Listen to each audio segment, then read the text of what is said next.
Boa tarde. Eu nomeio esse momento que eu sempre escolho o nome de alguém para comentar sobre a pessoa, eu chamo de antes que seja tarde. Porque a nossa vida ela vive em são constantes mudanças, não é? E eu nomeei, nesse momento, eu trago aqui as minhas lembranças sobre uma figura importante da cidade de Lages. Essa criatura é Maria Carmelita de Sá Leitão Cabral. Eu vou falar de uma época, a década de 60, de 70 e um pouco da de 40, de 30, de 50, que é o período em que Maria Carmelita de Sá Leitão Cabral viveu em Lages. A minha primeira lembrança eu conheci Maria Carmelita de Sá Leitão Cabral através da minha mãe, de uma visita que eu tinha 5 anos de idade e ela fez a essa senhora na rua, em uma rua bem antiga da cidade de Lages, uma das primeiras ruas, não é? E Maria Carmelita de Sá Leitão Cabral residia em um casarão que hoje eu posso chamar de secular, porque vem de um século para outro, um casarão extremamente senhorial, extremamente aristocrático, né? E Dona Carmelita era amiga da minha mãe. Essa amizade era uma amizade muito antiga. Essa amizade continuou até a morte das duas. E eu passei a ter um respeito, uma admiração, uma consideração muito grande a Dona Carmelita. E ela foi uma das mulheres que trabalhou pela cidade de Lages.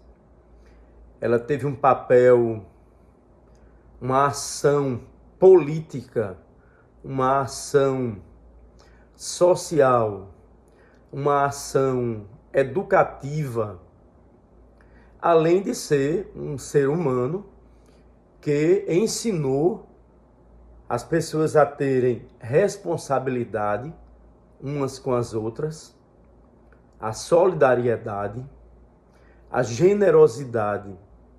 Uma das coisas mais belas em Maria Carmelita de Sá Leitão Cabral era essa generosidade, essa solidariedade, esse espírito humano. Ela foi casada com um político local, Manuel Januário Cabral, que foi prefeito da cidade de Lages, logo no início da construção da cidade. Dona Carmelita casa-se com Manuel Januário Cabral. Ela nasceu em Açu, teve a sua formação primária na cidade de Açu, vem para Lages fazer parte daquela aristocracia rural e, ao mesmo tempo, da burguesia daquela cidade, uma pequena burguesia.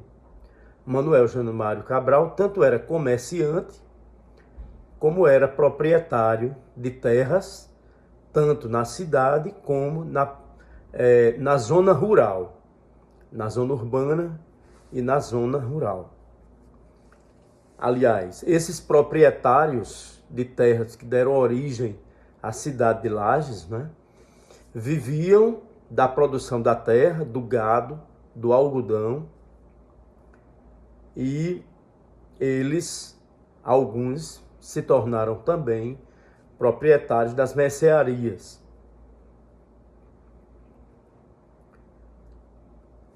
Então, Dona Carmelita, ela foi a primeira diretora da maternidade Januário Cico, não tinha diploma superior, nem diploma de segundo grau, mas ela tinha uma vocação, uma dedicação, uma vocação apaixonada, uma dedicação apaixonada por aquela missão de conduzir os destinos daquele hospital, de servir a população, de servir ao próximo no momento mais complicado da vida, que é a doença. Então ela estruturou, junto com Chico Cabral e outros personagens, não é?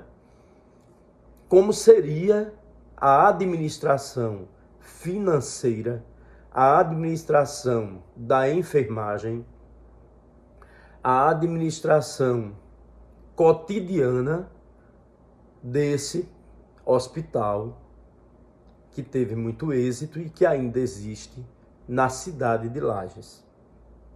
Mas ela não foi só administradora do hospital, ela foi também presidente da Legião, a antiga Legião de Assistência da cidade de Lages. E nessa legião ela trabalhava com as mulheres pobres das comunidades, ensinando essas mulheres uma profissão, ensinando a costura, ensinando o corte, ensinando, profissionalizando. Ela não tinha um diploma de assistente social, mas ela tinha um hábitos incorporado de resolver, de solucionar questões sociais. Então ela é, na cidade de Lages, uma primeira administradora hospitalar, uma primeira administradora da enfermagem de Lages e também uma administradora do serviço social. Ela era uma aristocrata de espírito, compreendia sobre teatro, sobre música, oferecia os salões da sua casa para as pessoas receberem aquelas aulas necessárias para interpretar os dramas na União Caxiral de Lages. Vi muito minha mãe, a professora Marta Bezerra de Medeiros, procurar os dramas escritos para levar para Dona Carmelita, junto com a professora Maria Corrêa, junto com a professora Geralda Bezerra de França e junto com a minha prima Maria Paiva e as moças, as jovens, para elas interpretarem nos palcos da União Caxiral de Lages aqueles dramas, aquele teatro, não é? Vejam bem, gente, uma vocação para o ensino do teatro sem diploma nenhum da Escola de Teatro da USP ou de qualquer escola de teatro que existisse, não é? Então eu vi muito mamãe junto com essas professoras treinarem as jovens para os atos dos espetáculos teatrais. E esse dinheiro não era em benefício pessoal, era em benefício da comunidade, de escolas, né? Da construção de uma escola, da construção do piso de uma escola. Então vejam esse leque de sabedoria de Maria Carmelita de Saleitão Cabral. Outro detalhe, ela ficou viúva, mas ela administrava também sua residência, administrava a propriedade de Ponta de Serra. Posteriormente, ela vende a mercearia. Ela se desfaz da mercearia e ela não teve filhos com Manuel Januário Cabral, mas ela conseguiu amar os filhos que ela adotou.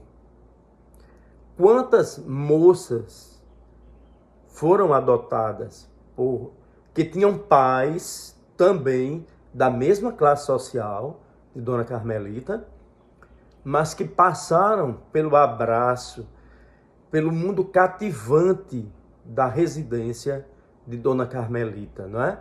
Neide Moura do Vale, Iracema Bilro, Margarida de Vasconcelos Cabral, Margarida, sobrinha da primeira prefeita de Natal, era sobrinha de seu esposo e também foi amada por Dona Carmelita. Neide Moura, não é? Foi amada, cuidada. Iracema, o cuidado com os netos, filhos de Iracema, Marcinha, Maninho, com o estudo de Márcia, de Mano, aquela dedicação, a compra semanal de revistas, né, para desenvolver as habilidades da leitura dos netos. A casa aberta para todos que tinham necessidades econômicas, necessidades do calor humano. A casa aberta para receber políticos como Aloysio Alves, políticos como Francisco Cabral, que era seu amigo, Daí, sempre aquela residência, aquele salão enorme, cheio de mesas, cadeiras, móveis aristocráticos, móveis antigos, bonitos. Então era uma casa sempre apta a celebrar, não é? a convivência social, o mundo social, o mundo político. Com certeza, Maria Carmelita de Sá Leitão Cabral, da mesma forma que ela tornou-se inesquecível para mim, ela é inesquecível para outras pessoas e ela faz parte da história, dos fatos históricos, dos fatos sociais, dos fatos econômicos da cidade de Lages, né? Da cidade de Lages, algum tempo chamada de Itaretama. Então, o casarão de Dona Carmelita era um casarão de esquina, muito bonito, em estilo senhorial, com janelas de vergas retas, pintadas de azul. Eu não sei hoje bem o destino do casarão, mas eu guardo na memória recordações lindas, noites interessantes. Quando a TV chegou na cidade de Lages, Dona Carmelita abriu os salões para que todos os vizinhos, todas as crianças pudessem ver aquela primeira televisão que estava chegando na cidade. E as pessoas assistiam novelas, batiam palmas, crianças, moças, até que o consumo da televisão foi se estabelecendo e as outras pessoas foram também consumindo a televisão e abrindo as portas das suas casas para que os outros também pudessem assistir. Então nós devemos muito, eu aprendi muito as questões do cuidado, da solidariedade, do manejo para conviver dentro do meio social, com as pessoas. Aprendi muito com Dona Carmelita. Ela era uma amiga da minha mãe, do meu pai, uma amiga, aquelas amizades que duram até a morte. Obrigado por terem me escutado.